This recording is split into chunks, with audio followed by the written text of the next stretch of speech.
வணக்கம். இது தமிழ் குரலின் சிறப்பு நேர்காணலில் இன்றைக்கு நம்மோடு இணைந்திருக்கிறவர் ஃபர்ஸ்ட் லைன் மீடியாவின் முதன்மை ஆசிரியர் மூத்த பத்திரிகையாளர் டாக்டர் உமாபதி அவர்கள். சார் வணக்கம். வணக்கம். அமெரிக்காவில் ஆர்எஸ்எஸ்ஸையும் ஆர்என்டிஏடபிள்யூவையும் தடை பண்ணணும், சொத்துக்கள் எல்லாம் பறிமுதல் பண்ணணுங்கிற மாதிரி ஒரு ஆணையம், அங்கே இருக்க ஆணையம் ட்ரம்ப் அரசுக்கு பரிந்துரை பண்ணியிருக்கு. எதனால் இந்த திடீர் முடிவு? இதுக்கு பின்னணியில் என்னதான் சார் இருக்குது? பிரதமருக்கு வைக்கிறதுக்கு செக்குக்கு அடி வேருக்கே தண்ணியை ஊற்றிடுவோன்னு எதுவும் பண்ணுறாங்களா உங்கள் பாரு? இல்லை, அதாவது என்னென்னா ஆர்எஸ்எஸோடைய ட்ரம்ப் கவர்மெண்ட் வந்து அது அமெரிக்கன்ஸ் வந்து எப்படின்னு பார்த்தீங்க அப்படின்னா எல்லா கேமும் ஆடுவாங்க, உங்கள்கிட்ட நெருங்கியும் பழகுவாங்க, உங்களே கழுத்தெடுத்து கொண்டு விடுவாங்க. அவங்களுக்கு வந்து அமெரிக்கா நல்லா இருக்கணும், அது எல்லா பேரும் பண்ணுறது தான். அதை அமெரிக்கா கொடூரமாக பண்ணுவாங்க. அது ட்ரம்ப் இருக்கிற காலகட்டத்தில் அப்படி போயிட்டு அது என்ன அப்படின்னு பார்த்தீங்கன்னா ஆர்எஸ்எஸில் வந்து என்ன பண்ணாங்கன்னா இந்த மோடி வந்து என்ன அப்படின்னா ஆர்எஸ்எஸை ஒரு பக்கம் சரி பண்ணுறதுக்காக, பிராமணர்களை சரி பண்ணுறதுக்காக, அதே மாதிரி அமெரிக்காவில் வந்து பட்டேல்ஸ் நிறைய பேர் இருக்காங்க, குஜராத்திகள். ஏன்னா நீங்கள் வந்து அங்கே உள்ள உளவு பிரிவு தலைவரே வந்து பட்டேல் தான். ஏன்னா ஸோ குஜராத்திகள் ஒரு பெரிய ஒரு ஒரு ஏரியாவில் பெரிய ஒரு டாமினேட்டிங் பிஸ்னஸ் சக்தியாக இருக்காங்க. அதே மாதிரி நீங்கள் பார்த்தீங்கன்னா அமெரிக்கா வந்து யார் கையில் இருக்குன்றது நம்ம ஆரம்பத்தில் சொல்லிட்டு இருக்கோம். அது பலருக்கும் தெரிஞ்சவங்களுக்கு தெரியும். இஸ்ரேல் கட்டுப்பாட்டில், யூதர்கள் கட்டுப்பாட்டில் தான் அமெரிக்கா இருக்குது. அமெரிக்கா கட்டுப்பாட்டில் இஸ்ரேல் கிடையாது. இஸ்ரேல் கட்டுப்பாட்டில் தான் அமெரிக்கா இருக்குது. சொல்லிட்டு இருக்கோம். கவுண்டர் டெரரிசம் தலைவர் இதே குற்றச்சாட்டை வச்சு இஸ்ரேல் லாபி 3 வருஷத்துக்கு முன்னாடி இருந்து சொல்லிட்டு தான் இருக்கோம். இதுதான் வந்து இதை பல வல்லுநர்களும் சொல்லியிருக்காங்க ஏற்கனவே. ஸோ இப்போ என்ன அப்படின்னு பார்த்தீங்கன்னா பிஸ்னஸில் பார்த்தீங்கன்னா அவங்க தான் டாமினேஷன், ஜூஸ் தான் அதில் யூஎஸில். அமெரிக்கன்ஸ் பொதுவாகவே நல்லவங்க, பலதரப்பட்ட மக்கள் இருக்காங்க, பாட்டு போயிட்டு இருப்பாங்க. ஆனால் வந்து இந்த பார்ட்டிகள் தான் ரொம்ப கொடூரமானவங்க. இவங்க வந்து என்ன பண்ணுறாங்கன்னா ஜியோட மாஸ்டர் பிளான் என்ன அப்படின்னு பார்த்தீங்க அப்படின்னா இந்துன்ற போர்வேல சிந்து பாடுறது, அவங்கள பூரா ஒருங்கிணைச்சு அவர்களை வைத்து அமெரிக்க அரசு யார் தேர்ந்தெடுக்க போகிறாங்களோ அவங்களுக்கு இப்போ இலங்கையிலலாம் எடுத்தீங்க அப்படின்னா முஸ்லீம் வாக்குகள் தான் டிசைடிங் ஃபேக்டர். ஆனால் எத்தனை % இருக்காங்கன்னா 1.5%, 1.5% 2% தான். ஆனால் இலங்கையில் முஸ்லீம் வாக்கு தான் ஒரு கட்சியை வந்து தேர்ந்தெடுக்கிறதுக்கு. ஏன்னா 50.5% தான் ஜெயிக்கிறவங்க, தோக்குறவங்க 49.5. இதுதான் அந்த 1/2%, 1% தான் முஸ்லீம் வாக்குகளும் தமிழர்கள் வாக்குகளும் சேர்த்தா 3.5% வரும். இதுதான் டிசைடிங் ஃபேக்டர் ஸ்ரீலங்கா.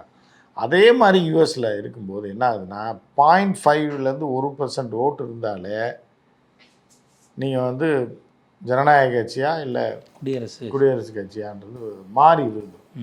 ஸோ இதை வச்சு இது நல்லது தான். நம்ம இந்தியனாக பார்த்தீங்க அப்படின்னா அமெரிக்காவுக்கு ஆப்படிக்கக்கூடிய ஒரு ஜனநாயக வழி இது இல்லை. ஒரு அரசியல் முடிவுகளை எடுக்கிற இடத்துக்கு ஒரு லாபியா வந்து நெட்வொர்க்கை கொண்டு வரலாம் அப்படின்னு கொண்டு வரும்போது இதை வந்து சத்தம் இல்லாமல் ஆர்எஸ்எஸ் ஒரு பக்கம் வேறு ரூபத்தில் கொண்டையை மறைக்கலான்னா, கொண்டையை மரடா பாடிஸ்டோடான்னு வைங்களா, அந்த மாதிரி கொண்டையை மறைக்காமல் பல வேலைகளை பார்த்துட்டாங்க.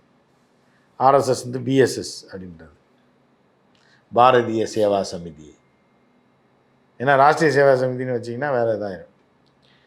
பிஎஸ்எஸ், ஏஎஸ்எஸ் இந்த மாதிரி எதையாக ஒன்று வச்சுக்கிட்டு நாங்கள் தொண்டு நிறுவனம் வச்சுருக்கோம், இந்துக்களுக்கு சேவை பண்ணுறோம், சாப்பாடு போடுறோம், அது இதுன்னு சொல்லி வச்சு உள்கூத்தில் இந்த குத்துவிளக்கு பூஜை இங்கே நடத்துகிறாங்க. அதே மாதிரி குத்துவிளக்கு பூஜை இதெல்லாம் பண்ணிட்டு இருந்தாங்க. அங்கேயும் வந்து போயிட்டு எல்லாம் பண்ணிட்டு இருந்தாங்க. அது வரைக்கும் அவங்க விட்டுட்டாங்க. இது அதுக்கப்புறம் பட்டேல்ஸ் டாமினேஷன்னு, குஜராத்திகள் வியாபாரம் இதெல்லாமே விட்டுட்டாங்க அவங்க. சரி பொழைச்சி போகணும். என்ன பண்ணுறாரு என்ன பண்ணுறாருன்னா இந்த 1.5% வாக்கை வச்சு அவங்களே மிரட்ட ஆரம்பிக்கிற மாதிரி. என்னன்னா அந்த டெக்சாஸ் இதில் அந்த ஹவுடி மோடி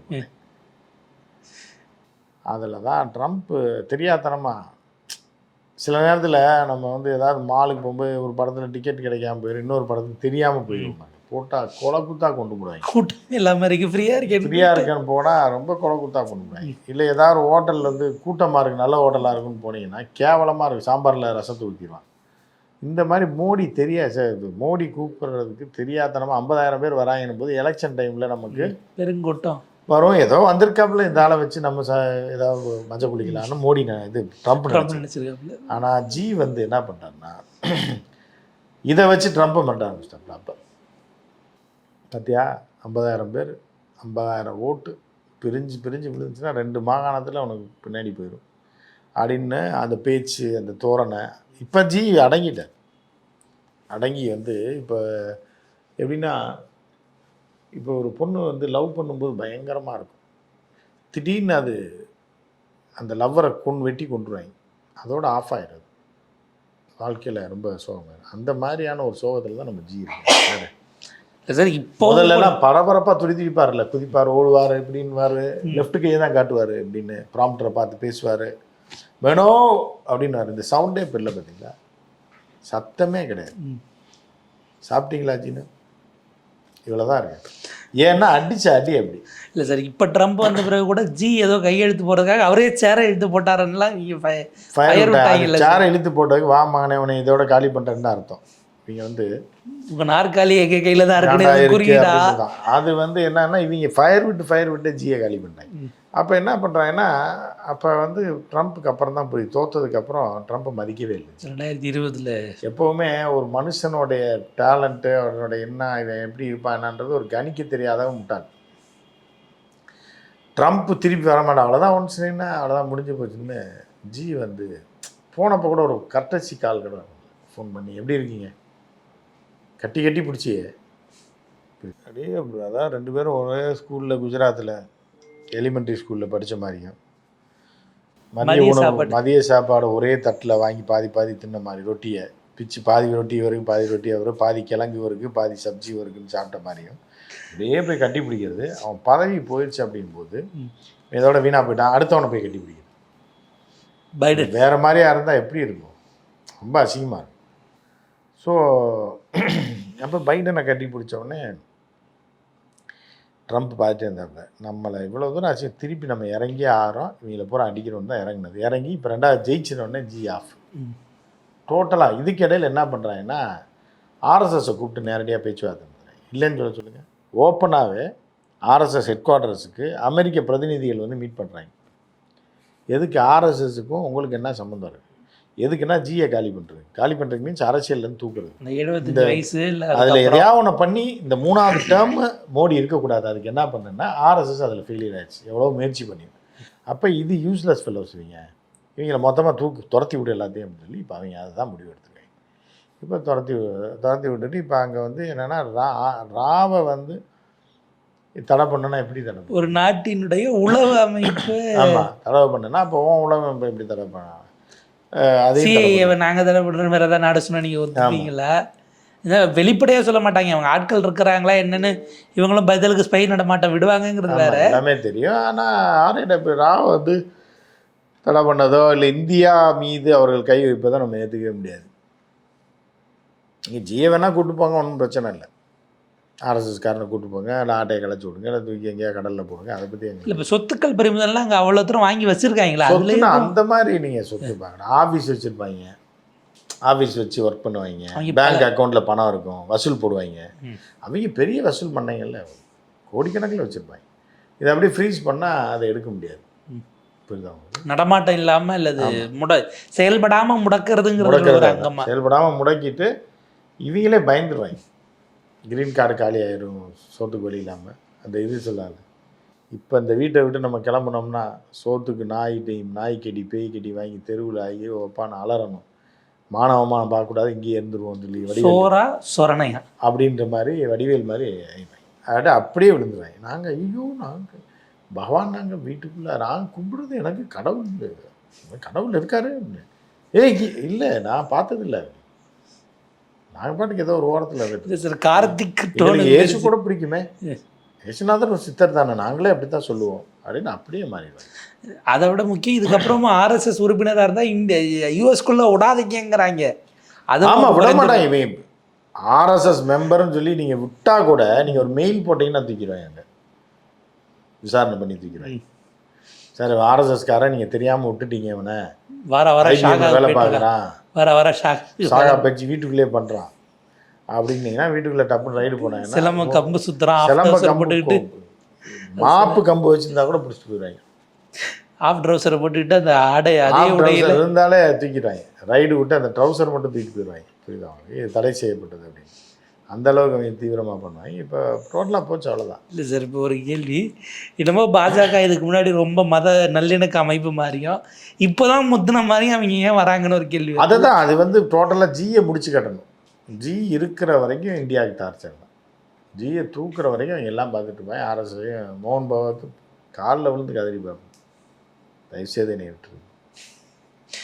சுப்பிரமணியன் சாமியினுடைய நட்பு வட்டமெல்லாம் சுப்பிரமணிய சாமி வந்து என்னன்னா, சுப்பிரமணிய சாமி அந்த பக்கமும் இருக்கிறனால ஸ்டாஃப் அங்கே வேலை பார்க்கறதுனால விட்டுறாங்க.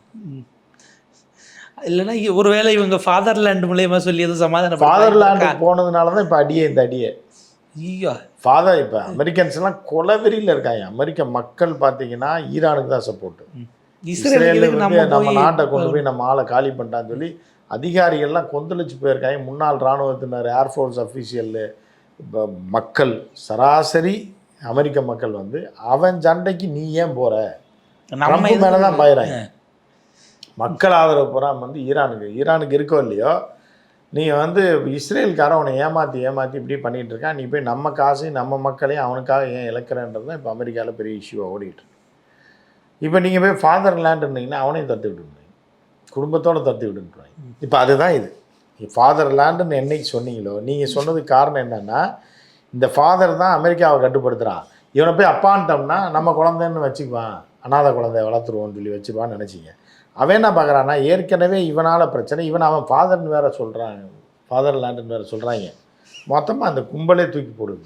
அவர் வேற கட்டி பிடிச்சாருன்னா அது உலக பிரசித்தி பட்டுறதுன்னு சொல்லி சொன்ன நெதன்யாகு சில பேர் பேயா அலைகிறான்னு வாங்க, ஏஐயா அலைகிறான். யாரு? வரிசையாக விட்டு இந்த வீடியோ 3 வீடியோ எல்லாமே போலின்றாங்க. இப்போ பார்த்தா அமெரிக்க தூதரோட போகிறான், அதுவும் போலி வீடியோ தான். அதை நீங்கள் ஷார்ப்பாக வாட்ச் பண்ணி பார்த்தீங்கன்னா 2 பொம்மை நடந்து வர மாதிரி தான் இருக்கும். ஒரிஜினல் கிடையாது. ஒரிஜினல்னா வெளியில் வரணும், டே லைட்டில் வந்தாங்கன்னா ஏஐ பண்ணுறது கஷ்டம். சீன்ஸை மாற்றணும். ஒரே பேக்ட்ராப்னால் எது வேணாலும் பண்ணலாம். நீங்கள் ஒரு உருவத்தை ஏஐ மாற்றினா அந்த வெயில் மழை இப்படி மாறி வரும்போது ஏஐயில் காட்ட முடியாது, காட்டி கொடுத்துரும். அப்படி வரவே மாட்டாங்க, இண்டோருக்குள்ளேயே சுற்றிட்டு இருப்பாங்க. ஏதோ ஒரு லிஃப்ட் கிட்ட நின்று பேசுகிற மாதிரி இப்படியே தான், ஏதாவது க்ளோஸ்டு இதில் தான் இருக்கும். ஒரு 2 பேர் 3 பேர், ஒரு டீ கடைக்காரன், இப்படி தான் இருக்கும். அவன் வெளியே வர சொல்லுங்க பாப்பா. காஃபி கடைக்கு என்னை போயிருக்கேன், நீ என்னை காஃபி கடைக்கு போனேன்னா அப்போ வந்து ஆவி உலாவுதுன்ற மாதிரி தான் அது காஃபிலே ஆவி பறக்கலை. இப்போ நீ நெதன்யாகிட்ட பேசக்கூடிய ஒரே தகுதி யாருக்குன்னா, ஆவி அமுதான்னு ஒரு லேடி இருந்தாங்க, எங்கே இருக்காங்கன்னு தெரியல. அவங்க ஒரு ஆள் தான் நெதன்யாகிட்ட நேரடியாக பேச முடியும். நீ மோடியெல்லாம் பேச முடியும் சார். நம்ம ஊரில் ஜெயலலிதா ஆவிட்ட பேச பல பேர் சுற்றினாங்க. இந்த ஆவி அடிச்சு தானே இப்போ ஓபிஎஸ் துரத்தி விட்டு தானே இப்போ டிஎம்கேக்கு போயிட்டாங்க. அது ஒன்று ரொம்ப மோசமான நிலைமையில் தான் இருக்குது. ஆர்எஸ்எஸ்ல சங்கிகள் மட்டும் இல்லாமல் அந்த கும்பல் இருக்குல்ல, அந்த 97 கும்பல், அந்த கும்பலை கொஞ்சம் கொஞ்சமாக துரத்திடுவாங்க. அங்கே கை வச்சா இங்கே அலரும். அந்த கும்பல்லாம் சேர்ந்து மோடியை தூக்கிடுவாங்க. அதுக்கு தான் கை வைக்கிறாங்க. நிறைய கேள்வி. இந்த பண்ணுன்னு ஒருத்தர் R&AWயோட எக்ஸ் ஆஃபீஸர் ஒருத்தர் இது பண்ண பார்த்தாருன்னு அந்த கேஸ் போயிட்டு இருந்ததுனுடைய நீட்சியாகவும் ஒரு அண்டர்ஸ்கோர் பண்ணியிருக்கிறாங்களா? உங்கள் ஊரில் ஒரு தீவிரவாதியாக இருக்கலாம், இங்கே சிட்டிசனாக தானே இருக்காருங்கிற இல்லை, பன்னூனை வச்சு தான் காய் நகர்த்துறாங்க. பன்னூனை கொலை பண்ணுறதுக்கு தான் ஒருத்தன் மாட்டினானே, பட்டேல், அவன் பட்டேல் தான். அவன் ஓடி வந்துட்டான், இங்கே ஓடி வந்துட்டான். அவன் ராவோட ஆஃபீஸர்னு கண்டுபிடிச்சிட்டாங்க. எக்ஸ் ஆஃபீஸர் இவங்க சம்மந்தம் இல்லை என்ன சொன்னாலும் அவன் என்ன பார்க்குறான், அப்போ அமெரிக்காவுக்குள்ளே வந்து நாங்கள் தான் இந்த வேலையை செய்வோம், எங்கள் ஊருக்குள்ளே வந்து ஜேம்ஸ் பாண்ட் வேலையை நீ காட்டினேன்னா அவனை எல்லாம் ஒழிச்சு கட்டுறது தான். தோவல் இன்னும் போகாததுக்கு காரணம், தோவல் வந்து போனால் அரெஸ்ட் பண்ணுறதுக்கு வாய்ப்பு இருக்குது. ஆனால் தோவல் போக மாட்டாப்புல யூஎஸ்க்கு. புட்டின்ட்ட வேற போயிட்டு வந்துட்டாருன்னும் போது அவங்களுக்கு இன்னும் கடுப்பாக இருக்கும். தோவல் போனார்னு அரெஸ்ட் பண்ணுவாங்க, அதனால் தோவல் போக மாட்டார். இனிமேல் இவங்க வேறு பிளான் பண்ணுவாங்க. அதை அமெரிக்கா ராவை தடை பண்ணுறதெல்லாம் நம்ம ஏற்றுக்க முடியாது. அது வந்து ஒரு நாட்டோடைய உலகம். இப்போ நீ என்னமோ யோக்கியமே இது மாதிரி தான் உலகம் பூரா போய் டுபாக்கூர் வேலையை பார்த்து ஊரில் இருக்கிற நாட்டில் வர நீ போய் பேஸ் போட்டுக்கிட்டு உட்காந்துட்டு ராவை தடை பண்ணுற என்னன்னா அதெல்லாம் ஒத்துக்க முடியாது.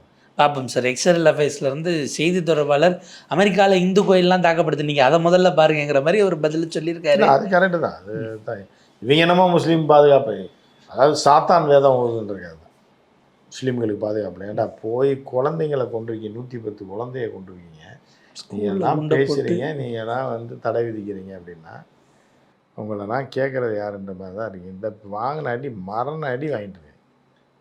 ஈரானுக்கே அவங்களால பதில் சொல்ல முடியும். இனி எங்கே போய் முடியும்? பார்ப்போம் சார். ஒரு விரிவான ஒரு நேரத்துக்கு பதில் நன்றி சார்.